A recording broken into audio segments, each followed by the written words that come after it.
So, herzlich willkommen hier aus Unterföhring, der Heimat von meinem Bowling-Shop.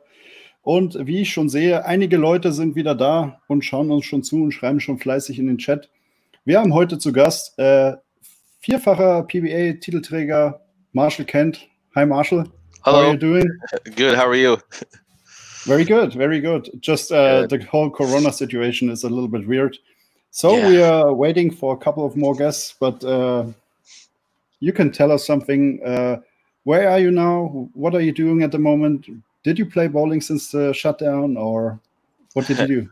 Well, at the moment, I'm visiting my my little brother in California right now, and he's in the Air Force, and so he's still working through this whole thing.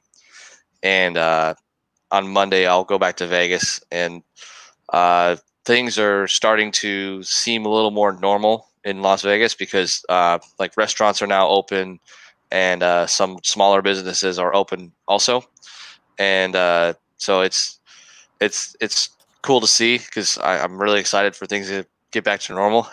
But Yep.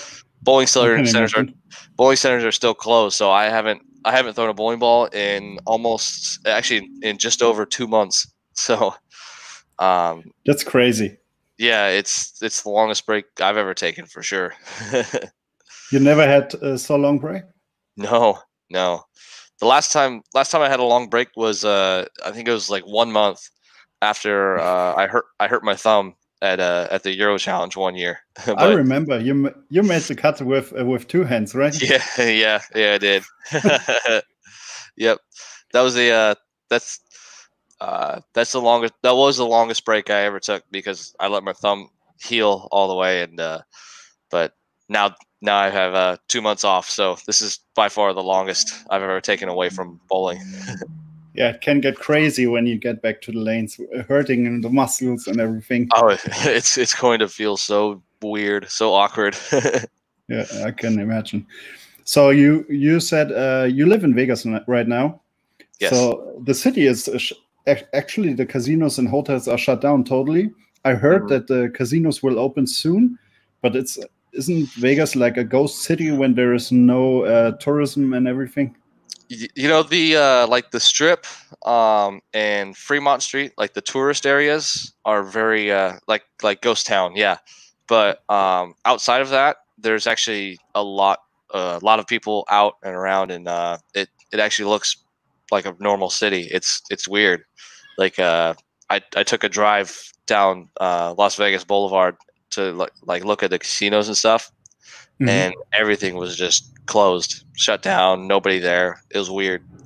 But I live like 15 minutes from that, and things feel like I said, feel very normal. It's kind of strange. Yeah, I can imagine. Actually, it can get a huge problem when the casinos or the hotels stay closed because of unemployment and everything. I think a lot of people that living in Vegas working in the casinos. Yeah, it has to be like that. And that's crazy. It's weird, but they're working on using like a app for your phone to play slot machines. So like you go to the casino and you tap your phone, and it'll insert money into the machine for you, so you don't have to touch anything, and then you just play from that. Yeah, they're working on that right now. So they're trying to get back to running and have people gambling again. Yeah, it's yeah, they have to. We heard numbers here in Germany how much money Vegas lose every day just because it's not open. It's weird. There's a lot. Yeah. So actually, we are 31 visitors and watching our video. I say hello to anybody. Julian is here to translate everything. Hi to Andre, Carsten, Uwe, Simon, Zeno, and all of you. Whenever you have questions to Marshall, just write it in the chat and I will take care of that. So we talked about this situation with a couple of your colleagues like Sean and Osku and all of these. So when the World Series got like, okay, we have to stop the World Series right now. Are you in the final that is not played yet? Yeah, I'm in the Scorpion Championship. So the situation that there is such a large break in between. Isn't it crazy? Yeah, I've never seen anything like it.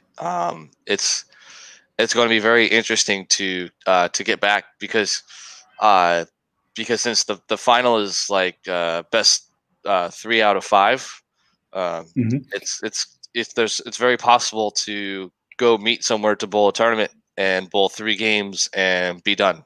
It's weird. Yep. So, and actually with the international players also, you don't know when they can come in. When you see Jason, I don't know when he can leave Australia for this final. Yeah. What do you think what they do? I wish I had an answer to that. I have no idea. Like it's hard. It's difficult because you have to make sure everyone can get to the final. And then after that, you have to make sure everyone can leave within, 1 week so that they're not spending 2 weeks away from their families and only bowling 1 tournament. So I'm thinking they have to. Worst case, 3 games. Yeah, exactly. So maybe they try to run another tournament the week after to kind of have something else to bowl so that they don't fly all those miles just for 3 games or 6 games or whatever it is. So, but I'm curious to see what they do with the whole situation and when we can actually start bowling again. Yeah. So Simon actually asked a question. What you do in the situation if you can play. Actually, you already answered this because you're not playing for 2 months. So yeah. Do you take some fitness things or to stay healthy and fit? Yeah, I've been trying to work out at least 3 days per week. So I'm not super like insane into it right now, but I'm still trying to maintain a fairly regular fitness schedule so that all the food that I eat during quarantine doesn't make me too fat. But I would be a 200-kilo guy in America because I love junk food. Oh, it's very difficult to eat healthy for sure. You see a box of candy and chocolates, and you're like, "Ooh, that sounds good right now." Yeah. So actually, PBA League Draft is coming up. Mm-hmm. Yeah, so in I think about 6 hours. Yeah. Yeah. So Seno asked, which player would you pick for your PBA League team? Actually, who's in your team and what team are you? So I'm on the New York City Kingpins, and right now it's Pete Weber, Kyle Sherman, and myself. And we've been talking, between the team and our manager, Carolyn Doran Ballard, and I can't reveal any potential picks right now because the draft is so soon. So yeah. In case other players are watching, so I'm not going to say who we have our eyes on, but we have our top like 8 or 10 people that we want on our team. So who left the team? Darren Tang and BJ Moore. Okay. We're let go of the team, which sucks because I really liked everyone on the team, so it was very difficult to pick 3 to hang on to. Yeah, you have to stay with 3 players and the other 2 leave, right? Yes. Yeah, it can be hard. So that was a very difficult decision to make this year. Yeah. So we will see what happens in 6 hours. So Zeno, he can't say anything about this because the draft is so soon. Yes. So then we have a question from Murphy. How big is your arsenal, and do you have a tick or routine if to get motivated after a bad shot? Okay, so my arsenal is when I travel within the United States for the PBA is very different than when I go overseas to Europe or Asia. So when I go to Europe or Asia, I usually pick 6 bowling balls.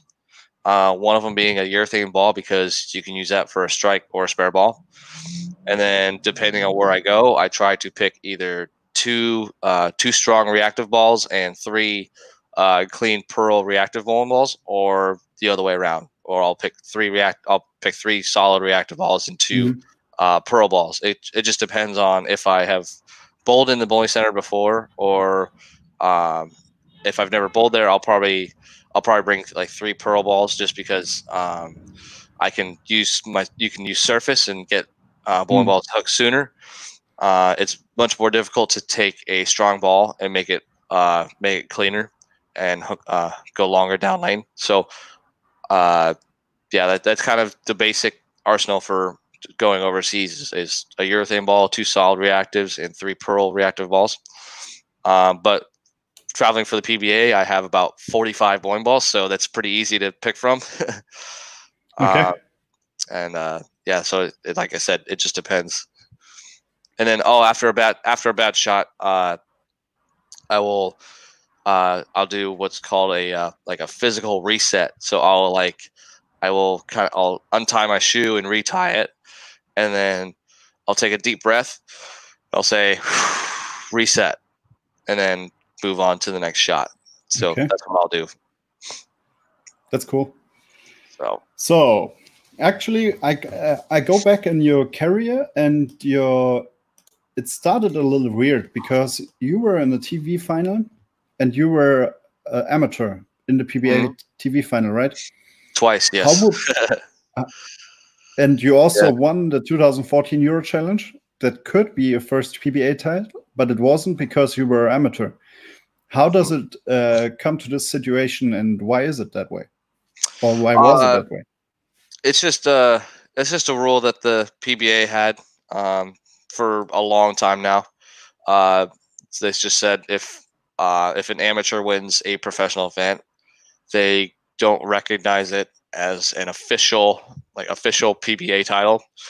I'm pretty sure. Well, it's kind of like the same thing with the Masters. Like, there's been, I think, 3 or 4 amateurs to win the Masters, but they don't get the official PBA title that goes with it. So it's just a rule that's been in place for a long time. And then the other 2 events, one of them was the U.S. Open, which at that time anybody could enter and bowl. And then the other TV final was the Scorpion Championship, and I got a special exemption because of the U.S. Open TV show to the event. So that's kind of how I ended up in those places, in those events. And I was fortunate to do well when I needed to, and it was a lot of fun to do that. But I heard it was because of your college career. Is it true, or was it just part of it? Amateur? Part of it, yes, because I did have a pretty good college career, so that kind of helped me. That helped my road into getting into the PBA, but because of the U.S. Open performance that summer, the commissioner, Tom Clark, gave me an exemption into the World Series to go compete, because I'd made the show as an amateur, and so obviously I could do well in a PBA event too. So kind of wanted to see what this college kid could do in a PBA setting. So he gave me the chance to compete, and and I ended up bowling for a title that week. So it was pretty cool. And then shortly after your challenge came in, you won the Euro Challenge here, 2014. Yes. Yep. So and then you decided to get pro, right? Yes. Yeah, because I could not become a professional while I was bowling in college. So otherwise I would have lost my scholarship. I would have had to, and I couldn't bowl our college national championships either. So I had to wait to become a PBA member until I was all finished with that, I finished with that in beginning of May, I want to say, or end of April or something like that year. So you won the Euro Challenge in March? Yep. Finished in April, get pro in May, for example. Yes. Yep. Okay. That's exactly what happened. Yes. And did you regret to get a professional, or I don't know what your college career was, but what you study?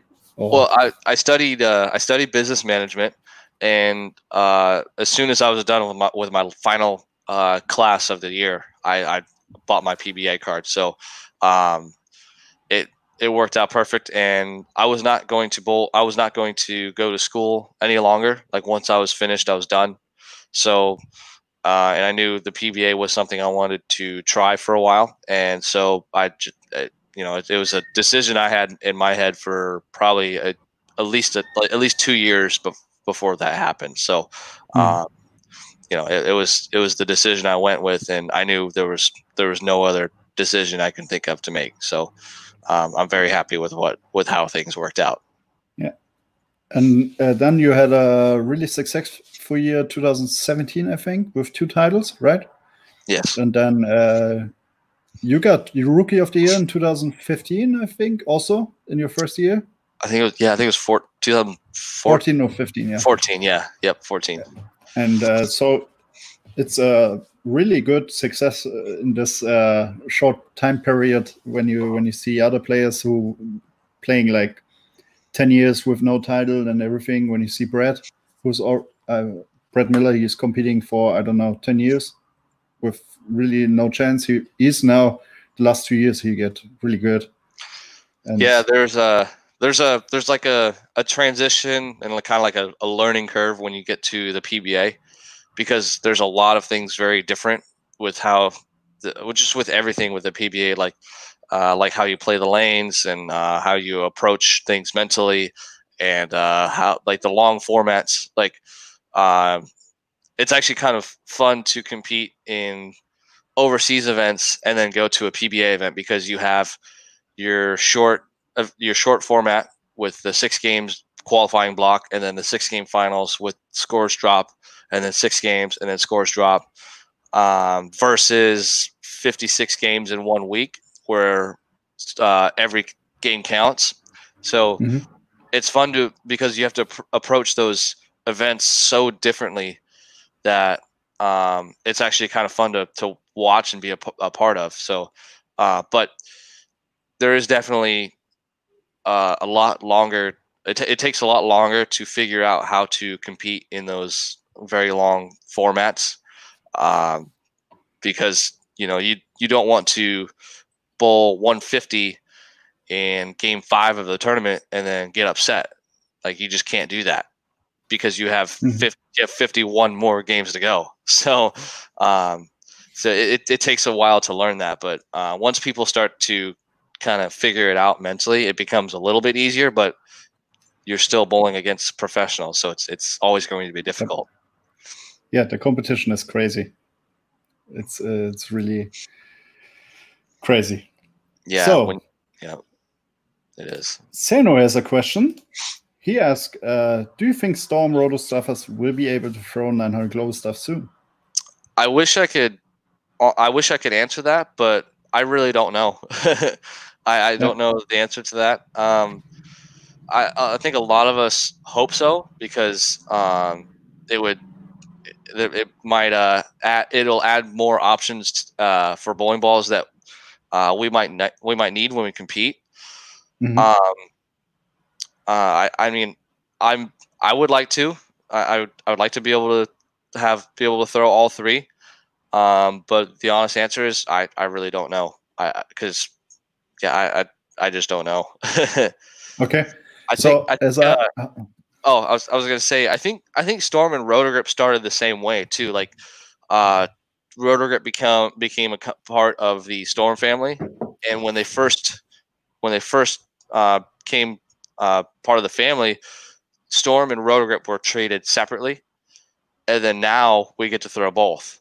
So I think the same thing might happen with 900 Global, where they're kind of separate right now, but maybe over time it will become more together and more part of the family. So we will see probably in the next it'll probably take 2 or 3 years, but we will see soon, I think. How I see it, actually the difference between Storm and Roto and 900 Global is that Storm bought a Roto Grip, and 900 Global is just bought from Bill, not Storm. True. So I think, yeah, we will see. We will see. I don't think that this will happen. I think if we do, it's going to take like 2 or 3 years. But Yeah. But yeah, we won't know for a long time. Depending how successful the 900 Global Staff player will be. Yes. So then Murphy asked a question. Who would be your dream partner for doubles if you can choose randomly? So if you can choose, just free. I already have mine with EJ Tackett. But So, currently, if you take anybody from like the past, I'd probably have to say probably Earl Anthony, because he's from Washington State, like me, or Mark Roth. Mark Roth would be a lot of fun to bowl with, I think, in doubles. So I find it pretty crazy that anybody's talking about Earl Anthony, Marshall Holman, Mark Roth, and all these guys during the really good 2 years now from Belmore with the major record and everything. But nobody is talking about Albee. He won the Grand Slam. Yeah. The only guy. Yeah. Before Belmore. Yeah. Nobody's talking about him. Yeah. I don't know. Do you know why? I just think. Actually, I really don't know. I'd have to think about that one. Yeah, because in his time career, when he was really good on top, he was crazy, phenomenal. Yes, yeah. I just think there's so many great players from that time frame that it's hard to narrow it down to like one or two. Like right now, it's obvious it's Belmo's show, it's Belmo's time. But back then, but Simonson is just unlucky that Belmo is in his path at the moment. Yes. Yeah. Exactly. But like then you had Earl, Marshall. You can even go to like Dell. You just had so many great players to choose from in that. And the era was so over such a long period of years that it's really hard to narrow it down to just one or two people that were really significant. There's like 6, 7, 8 guys that were very good and very significant. So sometimes one of them might not get as much mention as they deserve, I think. Yep. So the same question, instead of a double partner, a mixed partner. Mixed partner. Would be your favorite girl to play with? I still owe Carolyn Dorn-Ballard a doubles tournament, so so she's. I want to bowl doubles with her pretty badly right now too. So, I actually bowled with Deandra Asbady last year at the Lucy, and that was a lot of fun. Obviously a phenomenal player and just a fun doubles partner. And we had great team chemistry, and that's what I loved about bowling with her, is that we just had a great time. Even when we struggled, we were still having fun. So there's great chemistry there, and I think those two, I'd bowl any tournament with those two women right there. Okay. So then I go through some questions now, what is in the chat. Simon asks, do you have a specific ball at the moment that you cannot leave at home, that you have to have in your bag? I have 2 of them. I have actually three balls I can't leave without. It's the Idol, the Phase 2, and the High Road Pearl are 3 balls I cannot leave home without. Those go everywhere. They just seem to work everywhere I go. So I just take them everywhere with me. Do you what do you think about the newer balls like Promotion, Phase 3, Axiom, Omega Crux? What do you think about it? I think they're great. Obviously, great bowling balls because there's people that have had success with them. I personally have not thrown those balls enough to really make a decision on like my opinion of them, because I like to throw a bowling ball for like 30 or 40 games before I really decide if I truly like the ball or not, because I want to see this ball on multiple conditions in multiple bowling centers. What makes a good ball is how versatile it is, as in you can use it on a lot of different conditions in a lot of different centers. So I like to see how these balls work in different areas, in different settings before I decide whether I like it or not. So like the Axiom and the Omega Crux and the Promotion, I haven't thrown those balls enough to make that decision yet. So so hopefully here soon I can throw them enough to figure it out. Just to tell the people, we just launched a video from the Omega Crux with reaction and also for the Axiom. So just check out our YouTube channel. You will find them if you look.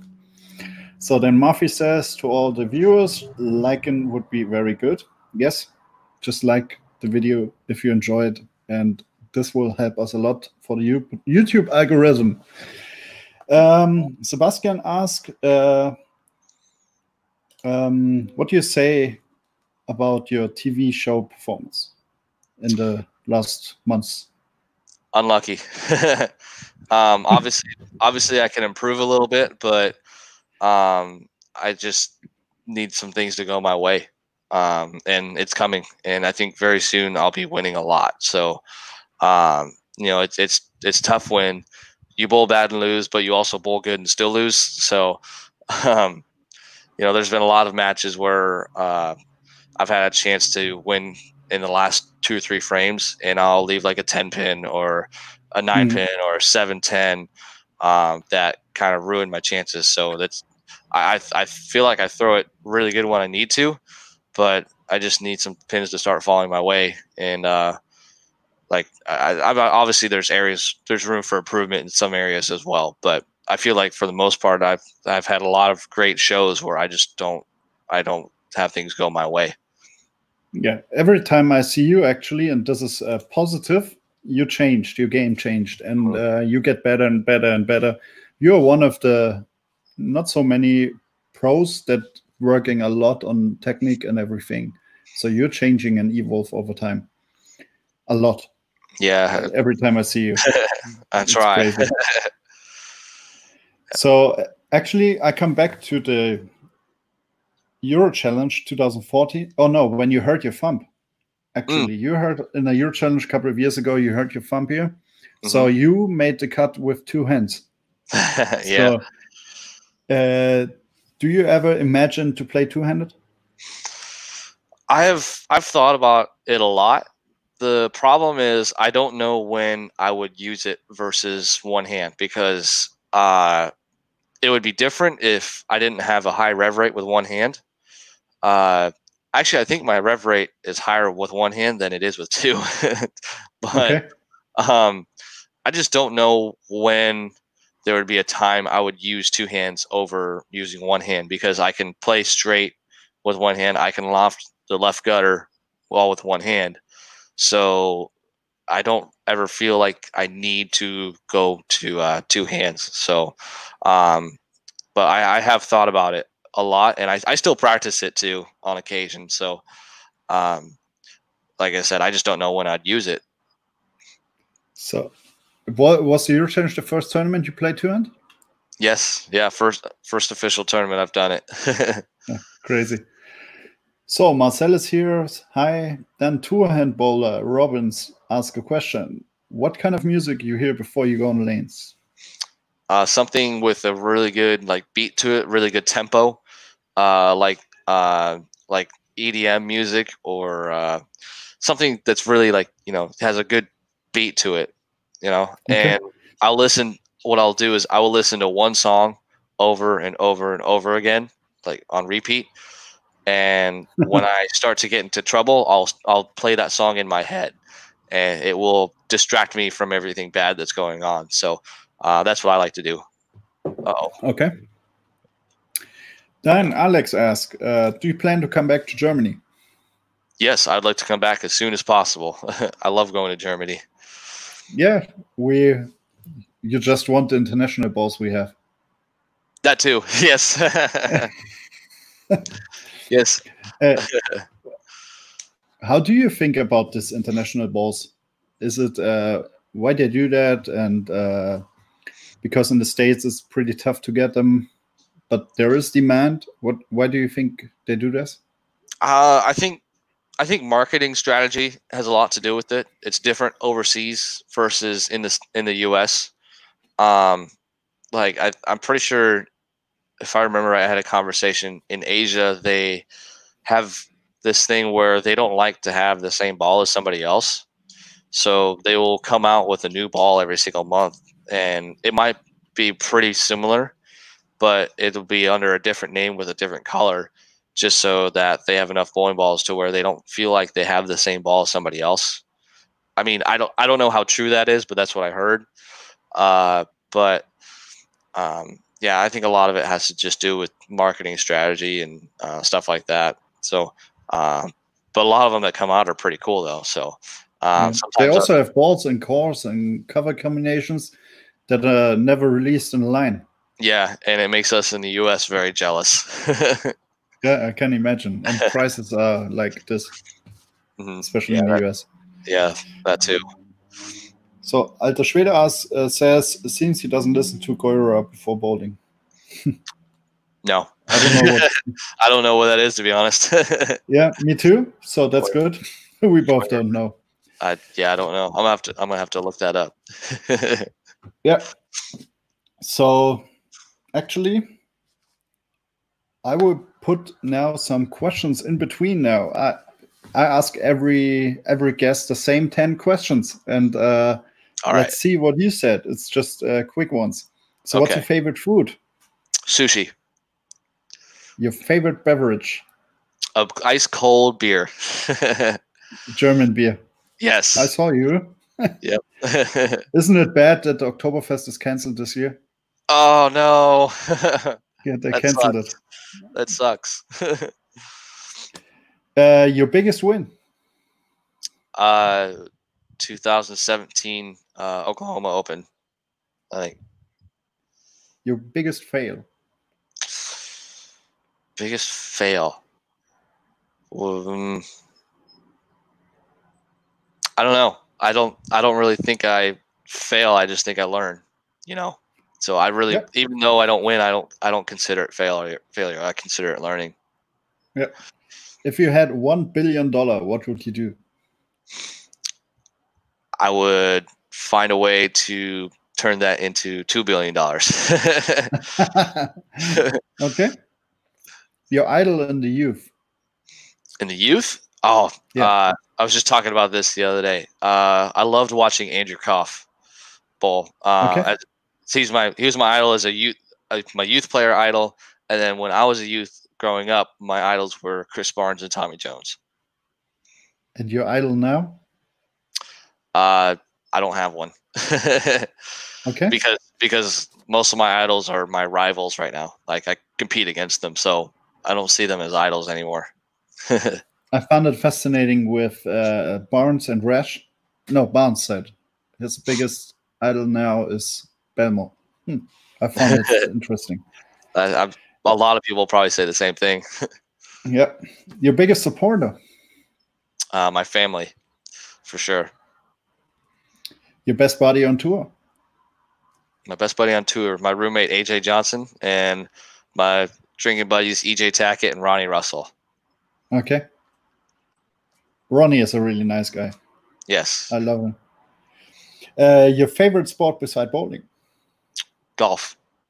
Yeah, anybody. Yep.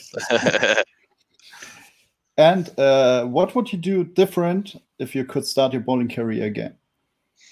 I'd practice a lot. I'd put a lot more focus on mental side of the game at a younger age. I didn't really study that until I got to college.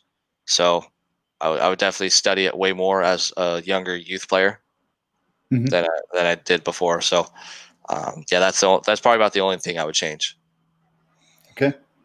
So this funny question, Alter Schwede asked, if you could bowl for $1 million, would you rather bowl 3 games total pinfall against Bemo or 6 games total pinfall against Barnes? Oh, that's a good one.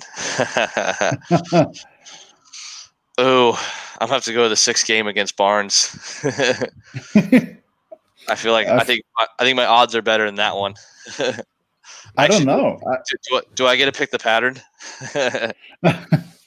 What's your favorite one? I don't really have a favorite, but if I'm bowling Belmo, it's definitely not going to be longer than 30 feet. Yeah. When I bowled my first World Series, Chameleon was my neck breaker. Oh yeah, I hated it. I was so bad on Chameleon. Every year I played 3 times, and every year Chameleon cracked me. It's tricky for sure. It can be very tricky.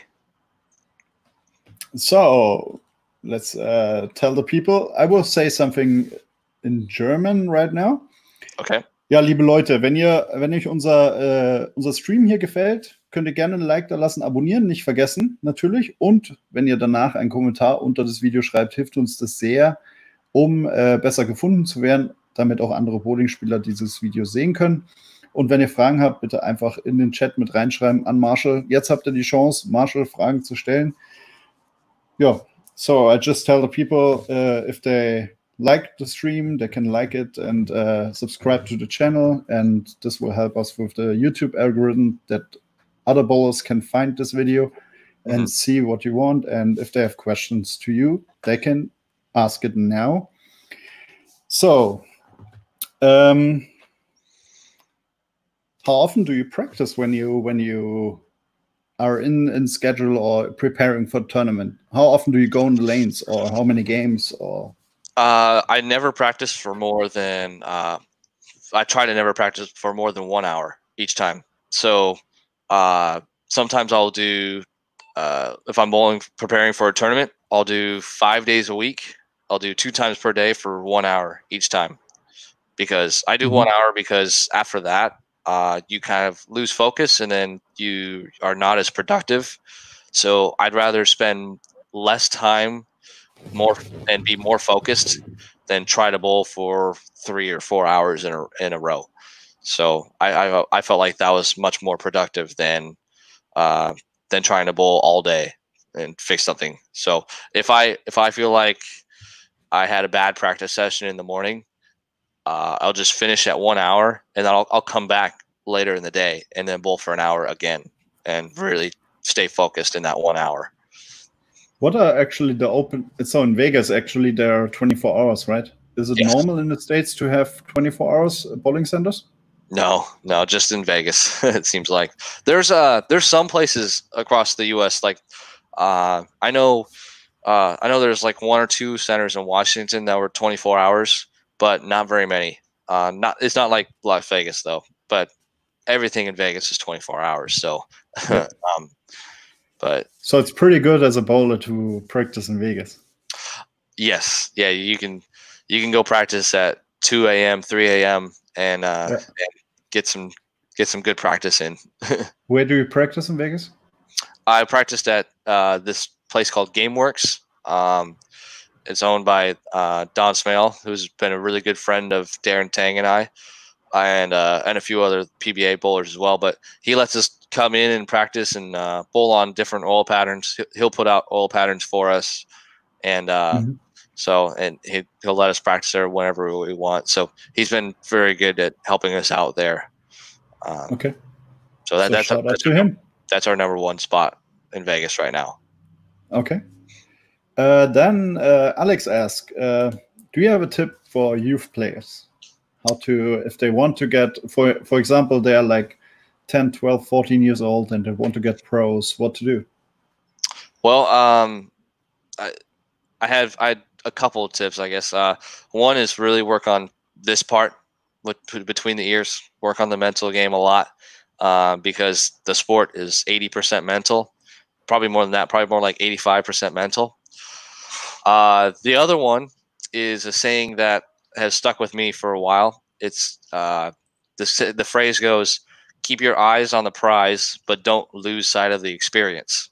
So obviously you want to go into a tournament and you want to win, but also don't forget that you have the opportunity to meet friends that you can make for over a lifetime. You know, you meet a lot of new friends, a lot of great people. So really enjoy the experience that you get at each of these tournaments. Don't just make it 100% focused on winning. You know, make some friends and create some great memories as well. Like I have a lot of great memories from the JBT days that after I heard that saying, it made sense. Everything made sense. So I've made some lifelong friends from the youth ranks that I'm still in touch with today, and And it was really a saying that stuck with me, and it still does. Yeah. And actually, we had some questions in the last streams. What would you recommend to learn understanding ball motion more for a player? Because that's, in my opinion, understanding ball motion and reading ball motion is one of the biggest part on the technical side. When you don't see the approach and everything and don't see the mental game, to understand ball motion, it's very, very important to see. What do you think is the best way to learn this and understand this? Ball motion is a very difficult thing to teach because a lot of people see it so differently. Like I could see a bowling ball as being early and smooth, but somebody else will see it as being clean and reactive off the end of the pattern down lane. So for that reason, it makes it very difficult to teach.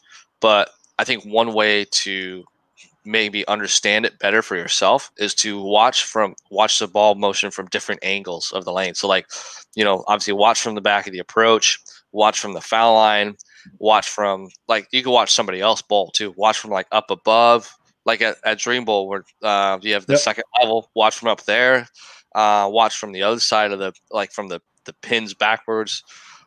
Just watch from all angles and really understand what a bowling ball actually goes through when you throw it, like the whole skid, hook, roll transition, and really see each phase of that skid and that hook and that roll phase, and things will start to make more sense quicker if you see it from different angles, and just kind of really understand what goes on when you throw a bowling ball down the lane instead of just seeing it from your perspective where you as a player,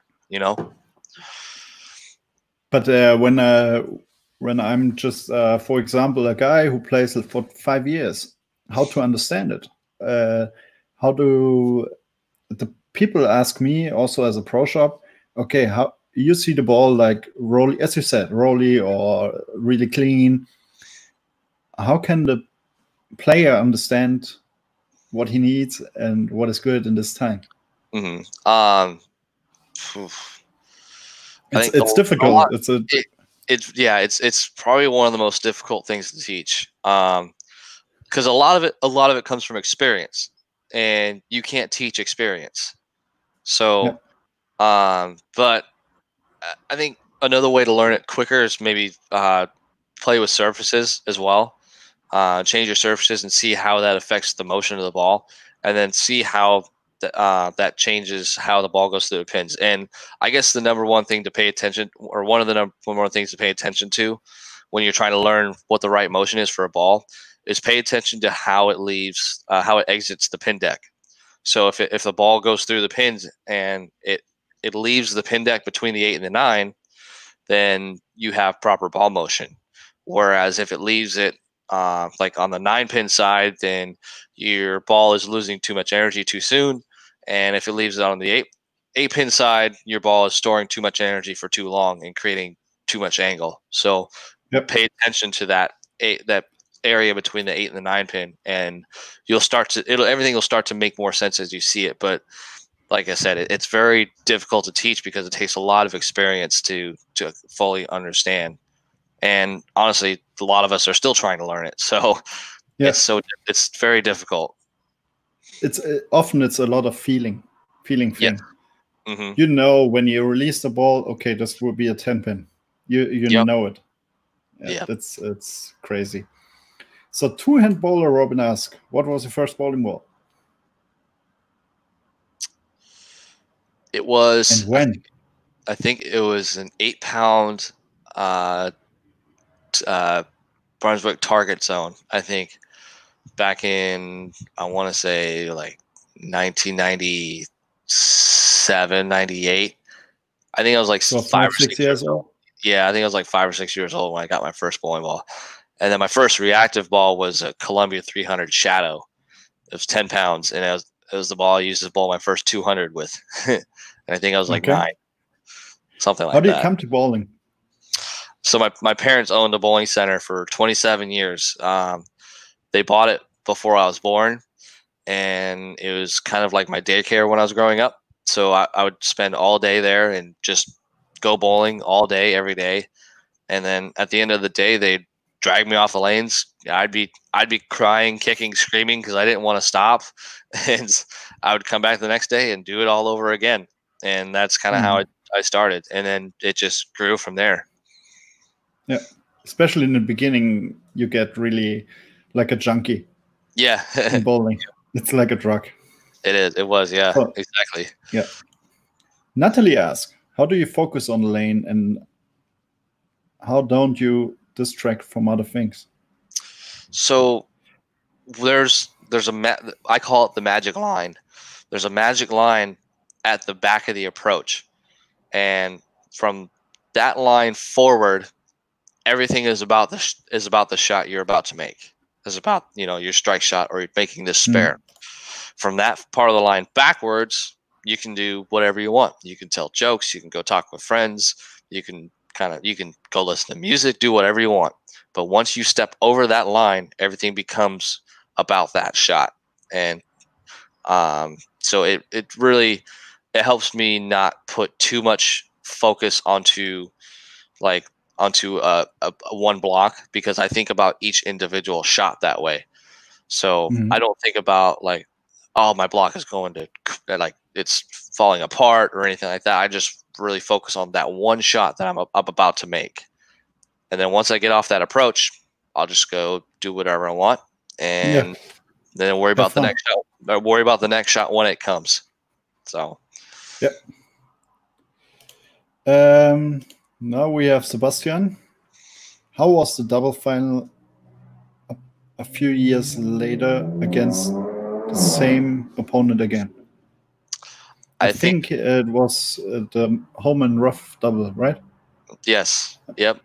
I don't think that's the last time we're going to see each other. I think Kyle and Jesper, EJ and I are going to bowl for that title many more times to come in the future. So I think we're two doubles teams that we're all obviously pretty talented players, and we have great team chemistry as well.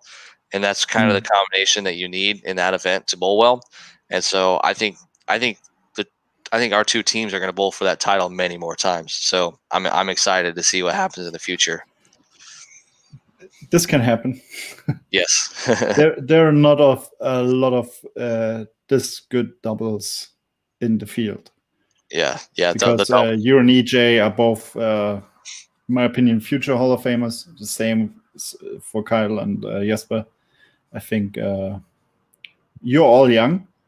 I think actually EJ is the oldest, right? Kyle's the oldest. Kyle's actually the oldest. I think Kyle's 28, and then EJ and I are 27, and then Jesper's 24. Yeah, he's young. Yeah. But he played youth European Championships here. 2012 or something. Mm-hmm. And there he was 18 or 17 or something like that. Okay. He slides in the foul in the 5-man team finals in the 10th frame. Oh no. Yeah. That was fascinating because the approaches here are a lot slippery than in the States. Yeah, I remember those being pretty slippery. Do you have an explanation about this? Because I heard it a lot that, especially in Germany, approaches are very, very slippery, and all the rest is when you go to the States, it's like bam. Yeah, a lot of the approaches have a lot to do with like the climate in the area, like the humidity and the temperature. The other part is like what products you use to clean your approaches and how you clean them. So obviously the products that we use in most centers in the States create a little more texture than maybe some of the products that you guys use in Germany. So that has a lot to do with it. Well, just the method you clean as well. Like if you buffer them, like take a buffer to them versus just like spray bottle and wiping it off. So a lot of variables can affect how the approaches slide. And then also the type of approach you have, like wood approaches versus synthetic approaches. you know, pro anvil lane versus HPL versus SPL. So versus wood. Versus wood, yes. So all those variables can. I mean, I've seen synthetic approaches be very slick, and I've seen wood approaches be very sticky. So and the other way around also. So it's just. When was the last time you played on wood? Oh man, I don't even know. It's been a long time. It's been a very long time since I played on wood lanes. I played in England a couple of years ago, and it's totally different. Yeah. Yeah, with today's game, it's a totally different thing. Now when you play, you know why the English bowler play like they do. Yeah. Yeah, it makes sense. With all this spinny thing and everything. Yeah. Yeah, I think it's probably been about 5 or 6 years since I bowled on wood that I can remember. Yeah. I'm sure I've bowled on wood lanes sooner than that, but yeah, I just remember how different the ball looks going down lane versus on a synthetic lane. So it's I don't know, it was actually kind of fun. I enjoyed it. Actually, when you started pretty much on synthetic, right? Yeah, pretty much. Because mid-end 90s, the synthetic lanes came in, and then most of the time. Yeah. Yeah. CVM play games. Watch your mouth. Us English don't all spin it. I know. I know. That's funny. So Alex asked, where are the wood lanes? Actually, wood lanes in England a lot, as I know. Yeah. So then we have Alex. Are you practicing alone? Do you have a coach? Do you get tips, or do you give yourself lessons? Actually, you're USBC silver level, right? I think I'm bronze level. I'm gonna take my silver certification though soon. Yes. Okay. But when I practice, I prefer to practice alone because I play music when I bowl. I put my headphones in and I just bowl. I have 3 coaches that I go to a lot. I go to my dad, obviously, because he's very good at my fundamentals and seeing what looks weird when I come back from a tournament and fixing that. I go to Mike Jazz now a lot because we work a lot with videos, and he's a very smart coach and knows a lot about the game and knows a lot about my game too. And then also I go to my old college coach, DJ Hayes. He was very good at explaining things in a different way. And he's also very good at teaching me tricks, like trick releases and different ways to see the lane as well. Actually, we work a lot on lane play when I'm there, so, and just like different ball motions and stuff. So I'm pretty fortunate to have a good resources for coaches, and that's pretty much how I got to where I am today. And I go to those 3 for just about everything. Mm-hmm. This brings me, what do you think when you see Jacob Butterov the first time? Well, the first time I saw him, first time that sticks out to me when I saw him, he was throwing like a house ball at junior gold. Actually, he was throwing a house ball at junior gold, and I look at the ball rack and said, "What is going? Like, what is this?" He bowls 279 and beats me. So I was like, "What? I've never seen anything like this before. This is crazy." And now he's beating everybody on tour. So I guess I got the wrath of Jacob before he became Jacob. It's crazy that he plays conventional and everything. There was one guest before, he says he has a nickname like because he moves fast, and I don't remember the name, but I have to watch the video again.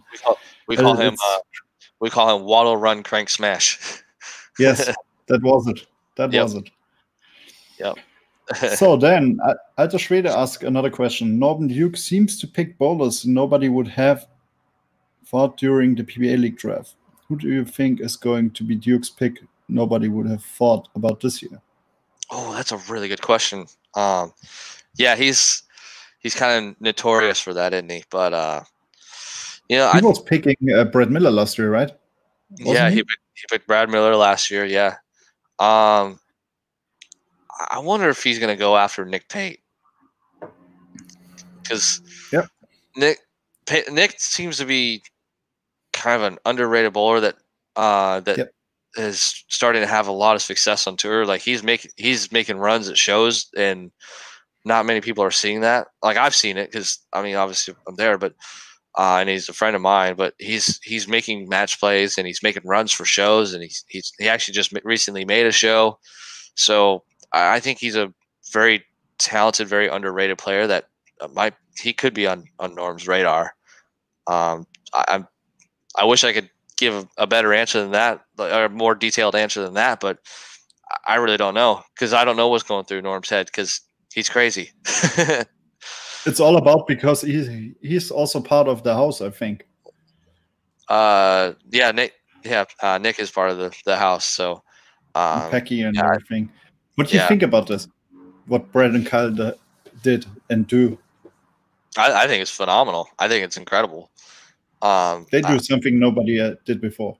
Yeah, they kind of give you just detailed. Like for most people, all they see is what they see on TV. They don't see the extra stuff, the behind the scenes. And Kyle and Brad do a phenomenal job at kind of showing the world what actually goes on at a tournament as well. And like I said, I think what they're doing is incredible. Yep.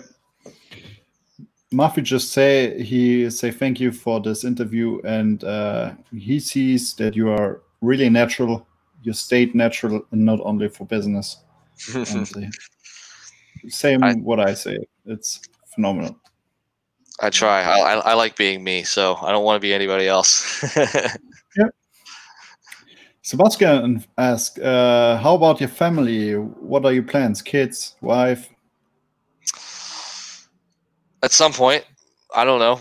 Right now, there's really no plans. No plans anytime soon of any of that. Like, kind of just see what happens. I'm sure my answer will be different in like 6-8 months from now, or even a year from now. But at the moment, it's pretty difficult because 1, we're in quarantine, and 2, I'm still traveling a lot for bowling. So, but I do want to settle down in the future, kind of set back on the travel schedule, and maybe start a family of my own.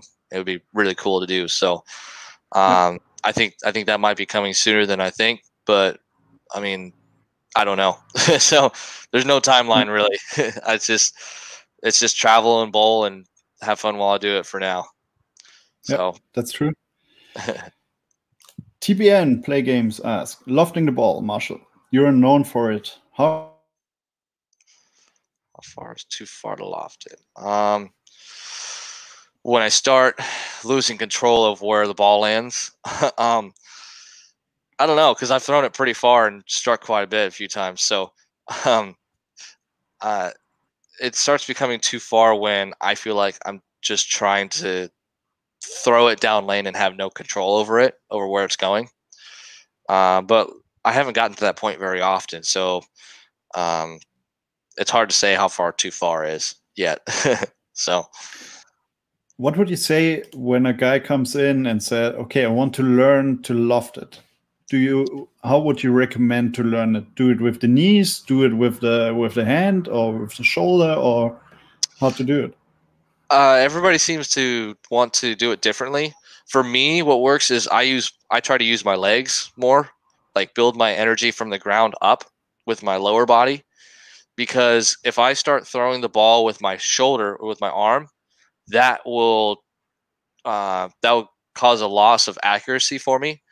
So I try to keep my arm and my swing plane the same, but I use my legs to create the loft in the direction. So that way I can get the ball in the air, but I still have control and I still have accuracy of where it's going.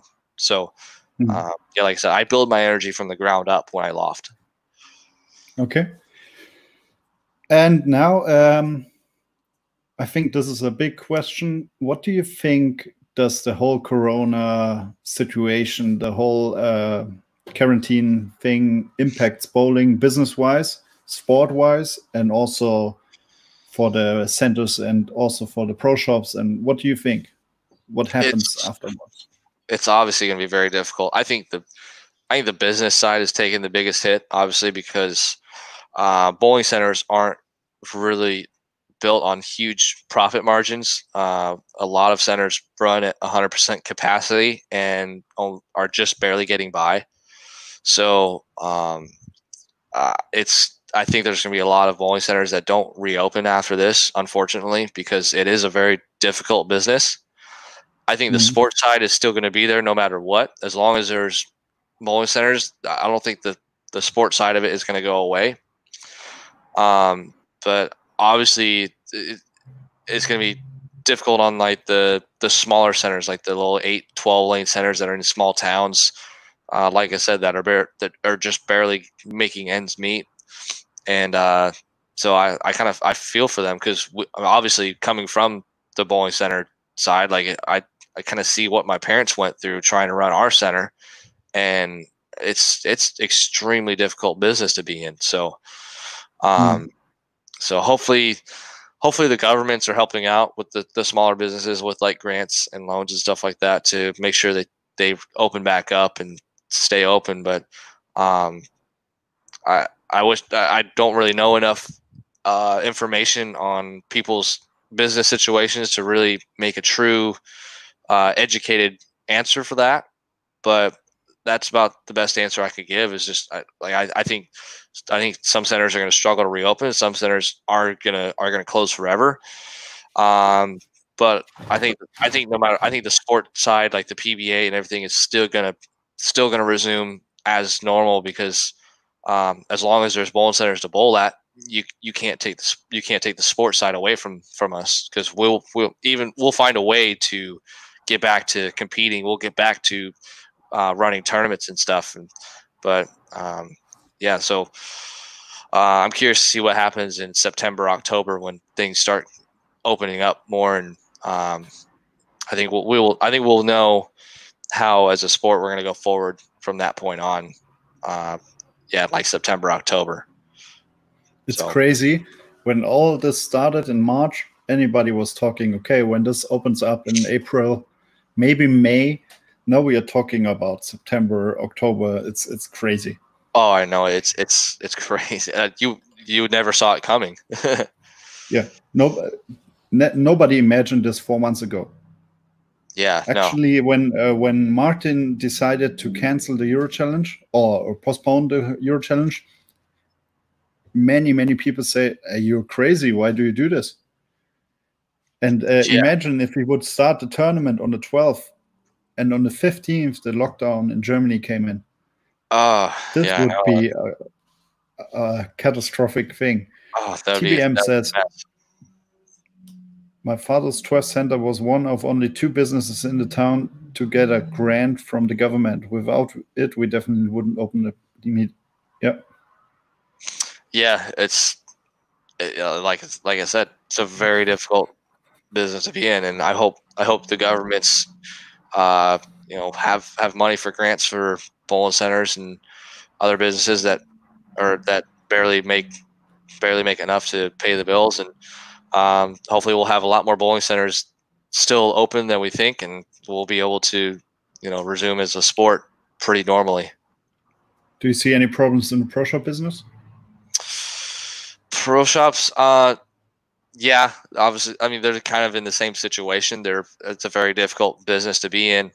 I think a lot of pro shops, though, are resorting to online sales and stuff, because I think as far as I know, some of the distributors are still open. So some like pro shop. Ace just reopens last week, I think.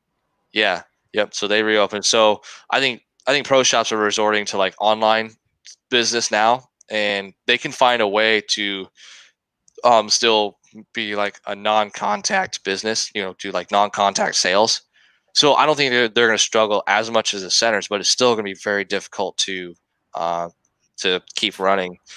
And a lot of pro shops have different agreements with their bowling centers. So I guess it depends on like how their lease agreement works and stuff like that. So, but yeah, I think the center itself is going to take the biggest hit, but obviously the pro shops are still going to struggle too. So, but if they can find a way to succeed online, then I think they'll be just fine. Yeah. So you see, now I have to go this way. You saw a lot of pro shops in the world. Mm-hmm. When you now see the pro shop in Dream Ball, what would you say competitive wise? Is it big? Is it small? Is it good sorted, bad sorted? What do you think? I think it's definitely on the bigger side of pro shops that I see. Yeah, it's one of the bigger ones that I've seen. Like let's take an average pro shop size. That, in my opinion, it's definitely bigger than average. And I think the inventory has probably one of the biggest varieties I've ever seen. I mean, we were looking at bowling balls that I haven't seen in 15 years probably, and it's quite the variation from like older classic bowling balls to new bowling balls to international bowling balls. Like it was a nice variety of everything. Like the inventory was very impressive. So yeah, definitely one of the more impressive pro shops I've ever seen, for sure. So check it out, people. So then we had an interesting question in the Chris Barnes stream. What do you think is the best non-PBA professional in the world? Oh, that is a really good question. Best non. If you could pick one player, what do you think is the best player outside the PBA?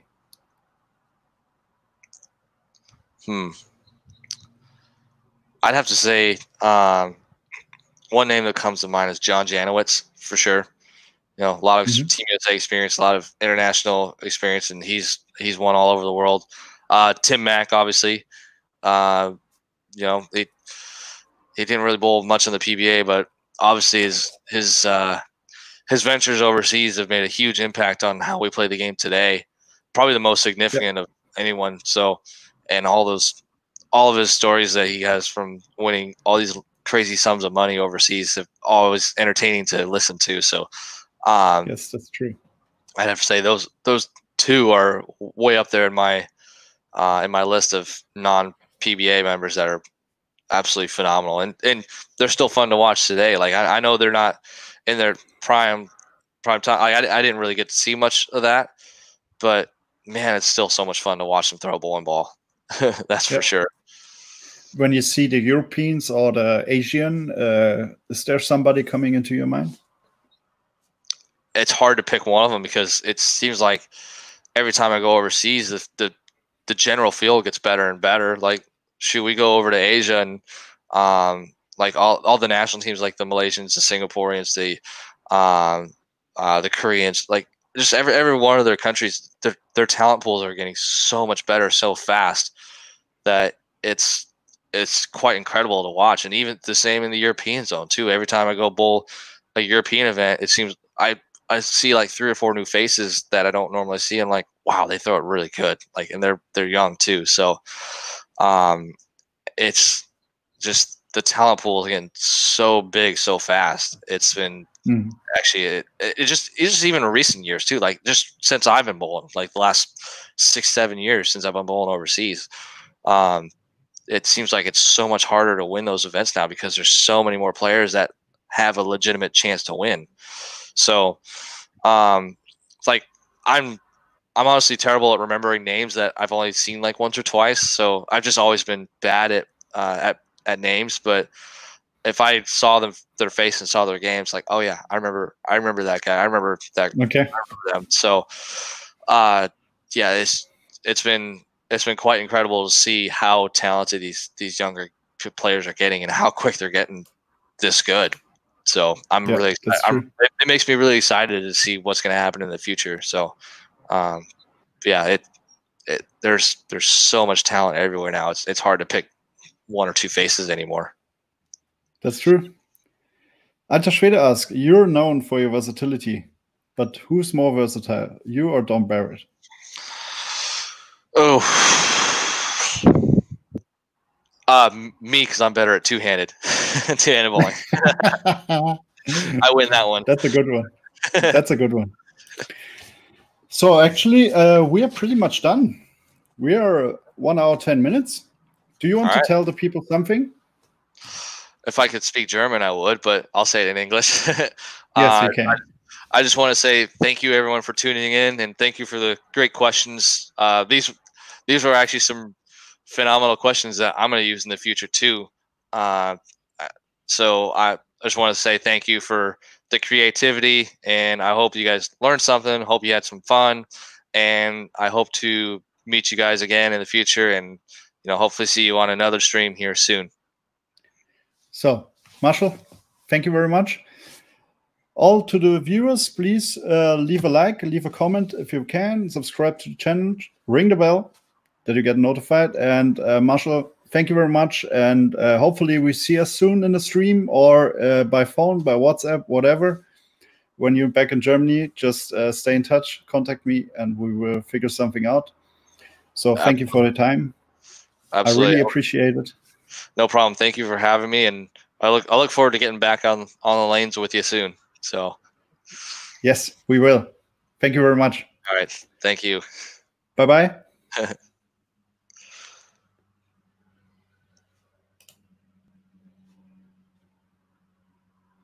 So, liebe Leute, das war unser Interview mit Marshall Kent. Ich hoffe, euch hat es gefallen. Wenn ihr uns unterstützen wollt, könnt ihr gerne unten auf unseren Link klicken. Wenn ihr uns abonniert, freut uns das auch. Und ich wünsche euch eine tolle Zeit bis Dienstag zu einem neuen Stream. Bis dahin, tschüss!